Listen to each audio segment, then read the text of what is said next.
नमस्कार, मैं डॉक्टर शिखा कौशिक आज जो बार एसोसिएशन कैराना के 26 बार अध्यक्ष रहे हैं बाबू कौशल प्रसाद एडवोकेट जी, उन पर जो मैंने और मेरी बड़ी बहन शालिनी कौशिक एडवोकेट ने जो एक पुस्तक अ, तैयार की थी, लिखी थी, संपादित की थी, उसके प्रथम भाग में जो परिचय और उनकी जो रुचियाँ और आदत हैं, उसको लेकर थोड़ी सी चर्चा लेकर प्रस्तुत हुई हूँ, उपस्थित हुई हूँ। और उसमें जब मैं परिचय देने जा रही हूँ तो ये जानना भी ज़रूरी है कि जो कैराना बार एसोसिएशन है उसके द्वारा नित्य ही कुछ ना कुछ ऐसे निर्णय लिए जा रहे हैं जो इस तथ्य पर प्रश्न चिन्ह खड़े करते हैं कि जो व्यक्ति किसी संस्था संगठन के लिए अपना जीवन समर्पित करता है, क्या उसकी मृत्यु के बाद उसके किए गए कार्यों पर किसी और का नाम कर देना उचित है अथवा अनुचित है। ये उनके लिए सोचने का विषय है जो ऐसा कार्य कर रहे हैं। बाबू कौशल प्रसाद जी का जो परिचय है उसमें उनका जो जन्म है वो संवत 1996 में देवरखाना कोशिश गोत्र में हुआ था। जाति ब्राह्मण और धर्म हिंदू। मंगलवार को 3 जनवरी 1939 अंग्रेजी तिथि की बात करें, पौष माह के शुक्ल पक्ष की द्वादश तिथि और रोहिणी नक्षत्र द्वितीय चरण में हुआ था। और ये हकीम शिवनाथ, पंडित शिव प्रसाद, पंडित शिव सिंह जो पुत्रगण थे पंडित रामचंद्र के, उनके वंशज थे। पंडित रामचंद्र लगभग 1800 ईस्वी में पुरसीवाड़ा पंजाब से कांदला में आकर बसे थे। उनकी माता का नाम श्रीमती शांति देवी और पिता का नाम पंडित जगदीश प्रसाद था। इस जन्म स्थान मेरठ था जहां उनके नाना रहते थे। जन्म का नाम वृषभ राशि में चंद्रमा के कारण जन्म पत्रिका में बाल मुकुंद के रूप में सामने आया, लेकिन स्नेही पिता ने हमेशा उन्हें बनवारी के रूप से ही नाम से ही संबोधित किया। कौशल नाम उनकी दादी जी द्वारा रखा गया था।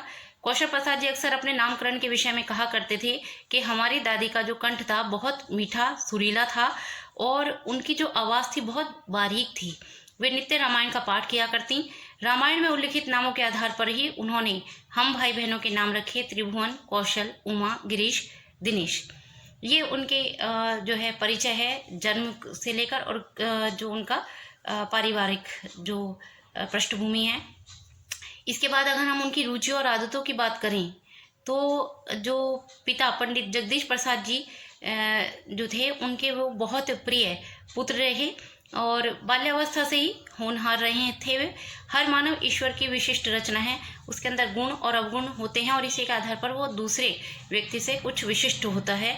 और उनकी जो रुचियों की बात करें तो विद्या अर्जन के साथ साथ हॉकी खेलना उन्हें बहुत पसंद था और संगीत, काव्य, लेखन वो प्रखर प्रवक्ता थे और सामाजिक गतिविधियों में जैसे स्काउट जैसी राष्ट्रीय सेवा में उनकी विशेष रुचि रही।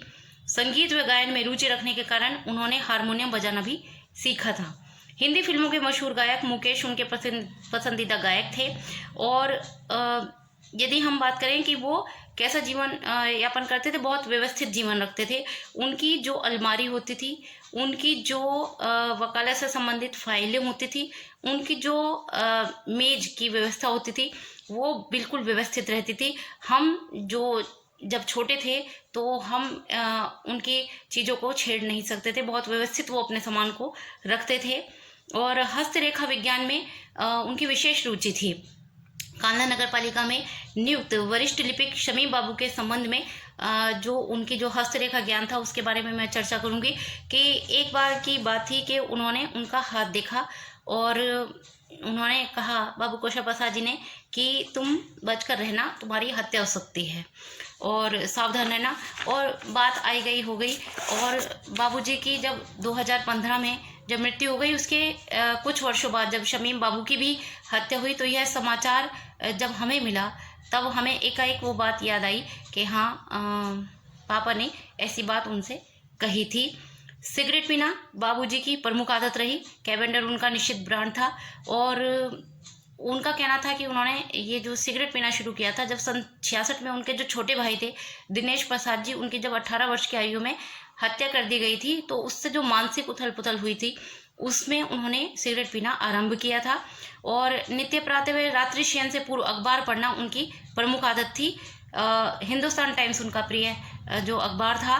रेडियो ट्रांजिस्टर पर आकाशवाणी पर प्रसारित समाचार सुनना व विविध भारती पर हिंदी फिल्मों के गीत सुनना भी उन्हें बहुत पसंद था। दूरदर्शन पर भी विशेष ध्यान उनका समाचारों पर ही रहता था। वो बिल्कुल अपडेट रहते थे हर समाचार को लेकर। बाबूजी अपने कानून संबंधित पत्रावली को भी बहुत सहेज कर रखते थे। कौन सी फाइल व कागजात कहाँ रखा है उन्हें इसका सटीक ज्ञान रहता था। अगले दिन से संबंधित मुकदमे से संबंधित फाइल आदि का कार्य पूर्ण कर रात्रि में बांध कर रखने के बाद ही वे रात्रि विश्राम करते थे। इस कार्य में कभी कभी रात के 2 से पौने 3 तक बज जाते थे।